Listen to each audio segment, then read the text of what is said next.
السلام علیکم۔ کچھ عرصہ پہلے تک ہر کنوارے، شادی شدہ، شریف، ٹھرکی، فارغ یا کام کرنے والے لڑکے کو صبا نامی لڑکی کی کالز اور میسیجز آتے تھے کہ اماں آئی سی یو میں ہے، 50 کا لوڈ کروا دو، واپس کر دوں گی۔ کبھی ابا کو بواسیر ہو گیا ہے، حکیم صاحب کو کال کرنی ہے، ایمرجنسی ہے، 100 کا لوڈ کروا دو، اللہ کی قسم لوٹا دوں گی۔ جو بیچارے کنوارے اور ٹھرکی فارغ ہوتے تھے وہ گھر کے سودے سے پیسے مار کر صبا کو لوڈ کروا دیتے تھے، اس چکر میں کہ چلو بات ہی ہو جائے گی، بھاڑ میں گئے پیسے، ہم نے کون سا خود کمائے۔ وہ لوڈ صبا کو کروا کر اس کی اماں کی خیریت اور ابا کے بواسیر کی صورتحال پوچھتے، لیکن لوڈ آ جانے کے بعد صبا کا 2-3 گھنٹوں بعد نام و نشان تک نہ ملتا۔ اللہ اللہ کر کے صبا سے جان چھوٹی تو صبا کے وہ ابو جن کے بواسیر کا بتا کر صبا لوڈ مانگتی تھی وہ خود منظر عام پر آ گئے اور پیسے تو نہیں، ووٹ مانگنا شروع کر دیے۔ جی ہاں، اس ہستی کو ہوا تھا جان لیوا بواسیر۔ بقول صبا 4 سال یہ شریف اپنی تشریف چھت کی طرف کر کے لندن کے نامعلوم اسپتال میں سوتے رہے اور پھر راحت فتح علی خان والا پیر صاحب کا دم کیا ہوا پانی ان کو پلایا گیا، یہ اچانک ٹھیک ہوئے اور پاکستان واپس آ گئے۔ اب یہ مختلف نمبر سے خود کال کر کے کہتے ہیں کہ اللہ کا واسطہ ہے ووٹ دے دو ورنہ بواسیر واپس آ جائے گا، بواسیر واپس آیا تو پھر صبا تم سب کو چونا لگائے گی اور تم لوگوں کے جذبات سے کھیلے گی۔ پہلے اس غریب اور قرضے تلی دبی ہوئی قوم کو اس نمبر سے کال آ رہی تھی اور جب شدید گالیاں پڑیں تو نمبر تبدیل کر کے باؤجی اس والے نمبر سے کال کر رہے ہیں۔ لیکن یہاں ایک مسئلہ تھا کہ جیسے صبا جھوٹ بول کر لوڈ مانگتی تھی ویسے ہی صبا کے روحانی ابا بھی جھوٹ بول کر ووٹ مانگ رہے ہیں۔ تو یہ مسئلہ کسی خدا کے نیک بندے نے ایسے حل کر دیا، دیکھیے۔ السلام علیکم، محمد نواز شریف بول رہا ہوں۔ 8 فروری ووٹ ڈالنے کا دن ہے۔ اگر آپ چاہتے ہیں میرے اور میری اولاد کے ملکی اور غیر ملکی اثاثوں میں مزید اضافہ ہو تو مسلم لیگ نون کے نشان شیر پر مہر لگائیں۔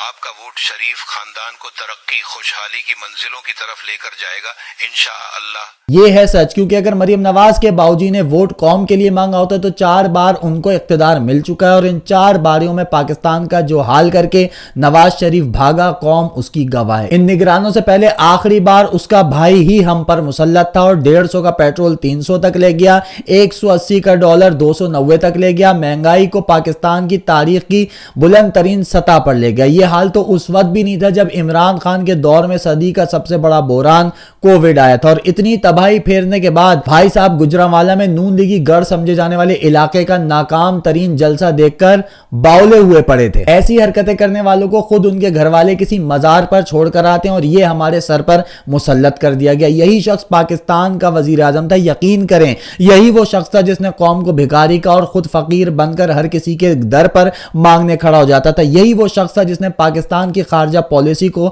آم کی پیٹیوں تک محدود کر دیا تھا۔ یہی وہ شخص ہے جس نے سیاسی انتقام کی آگ میں انسانیت کو بھی فراموش کر دیا۔ نواز شریف کے سگے بھائی شہباز شریف نے اپنی حکومت کے 16 مہینوں میں یہ ثابت کیا کہ شریف خاندان پاکستان کے لیے کورونا سے بھی زیادہ بڑا بحران ہے۔ یہ خاندانی ام البحران ہے اور ایسے بحرانوں سے صرف معیشت تباہ نہیں ہوتی بلکہ ان بحرانوں سے جس قسم کی قوم پیدا ہوتی ہے ذرا اس کو بھی دیکھ لیں۔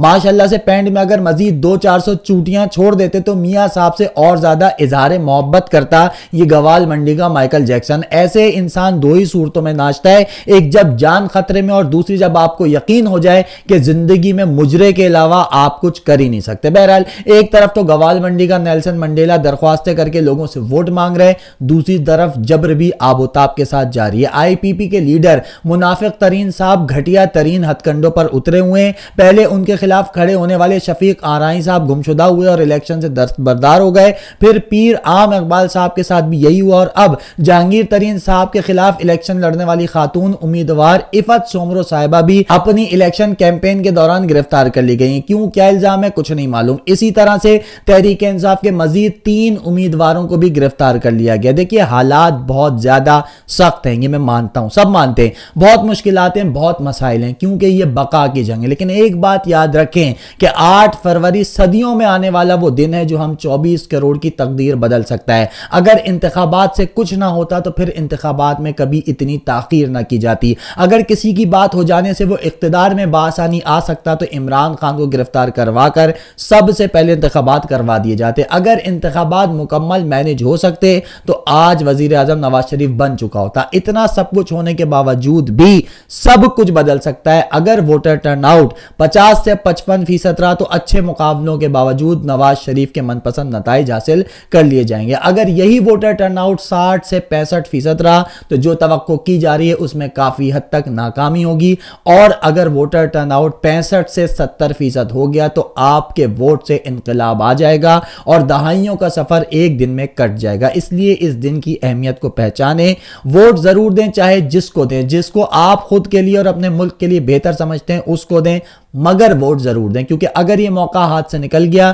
یہ موقع گنوا دیا گیا، اس دن کو نظر انداز کر دیا گیا تو پھر کیا ہونے جا رہا ہے یہ میں آپ کو جاوید چودھری صاحب کی زبانی بتا دیتا ہوں۔ وہ کہتے ہیں کہ عمران خان کے لیے اس مقدمے میں نکاح والا جو مقدمہ ہے اس میں 1000 نشانیاں چھپی ہیں۔ خان کو اب تک یہ سمجھ جانا چاہیے کہ اگر ریاست میں سیاست کرنا چاہتے ہیں تو پھر انہیں آصف علی زرداری اور نواز شریف کی طرح عقل کو ہاتھ مارنا ہوگا۔ انسان اوپر خدا اور نیچے ریاست سے بگاڑ کر امن سے زندگی نہیں گزار سکتا، اور یہ دنیا کی تلخ ترین حقیقت ہے۔ میں نجومی نہیں ہوں، لیکن صحافت کے 30 سالوں کے تجربے کے بعد میں یہ سمجھتا ہوں کہ عمران خان کے پاس اب بھی صرف ایک موقع بچا ہے، یہ ریاست کے سامنے سرنڈر کرے، سمجھوتا کرے، اپنی پارٹی خاندان بچائے، امن کا راستہ اختیار کرے اور 2028 کے الیکشن میں جیت کر اقتدار میں آ جائے، اور یہ اس وقت کا انتظار کرے جب اس کی پارٹی اور عوام دونوں واقعی ایک جان ہو اور پاکستان ترکی اور خان طیب اردوغان بن جائے۔ اس وقت سے پہلے حقیقی آزادی صرف عدالتوں میں ایڑیاں رگڑ سکتی ہے۔ اور ہاں، میں یہ بھی بتاتا چلوں کہ ملک کے اگلے 2 سال بہت اہم ہے بقول جاوید چودھری۔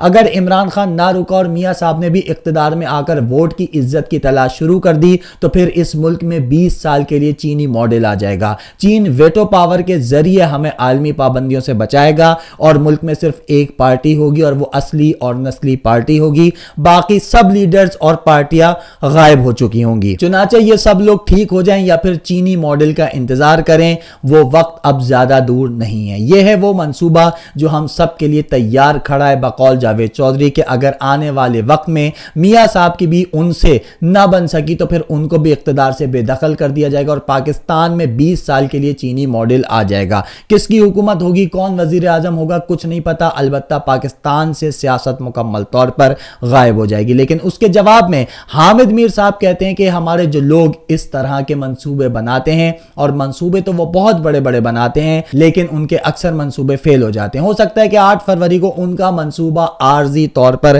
کامیاب ہو جائے، لیکن یہ بات لکھ کر رکھ لیں کہ 8 فروری کے بعد جو ہوگا اور اس کے بعد جو حکومت بنے گی وہ حکومت کو اس طریقے سے نہیں چلا پائیں گے جیسے چلانا چاہتے ہیں۔ جس مقصد کے لیے وہ 8 فروری کو یہ سب کچھ کر رہے ہیں وہ مقصد حاصل نہیں کر پائیں گے۔ تو یہ ہے اب تک کی صورتحال۔ عمران خان کے پاس کئی مواقع تھے، اب بھی ہیں بقول جاوید چودھری۔ فروری سے پہلے 8 فروری سے پہلے وہ چاہے تو ڈیل کر کے باہر جا سکتا ہے، مگر وہ 8 فروری کو اپنے ووٹر کا انتظار کر رہا ہے کہ اس کا ووٹر آئے گا اور ووٹ کے ذریعے عمران خان کو جیل سے باہر نکالے گا۔ تو اس لیے 8 فروری کو ضرور ووٹ دیجئے۔ اب تک کے لیے اتنا ہی۔ اگر صبا کے روحانی باؤجی آپ کو کال کریں اور ووٹ مانگیں تو جو خراج تحسین آپ انہیں پیش کریں میری طرف سے بھی علیحدہ سے کر دیجئے گا۔